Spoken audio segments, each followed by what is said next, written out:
Michelle here, and I'm going to show you how to install your rear wheels on your Toy Caboose stroller. So I have one wheel already installed. The first thing you do is you put the axle through the hole back here under the stand-on platform.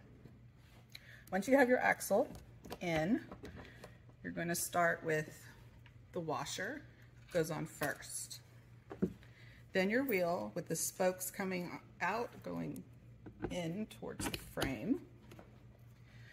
Then you have your axle lock. You'll just put it over that axle and push until you click it on. And then you have the wheel lock, holds that on.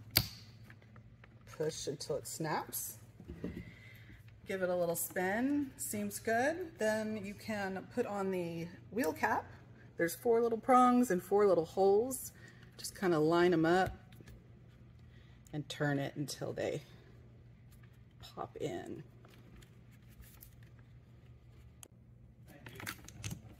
There you go.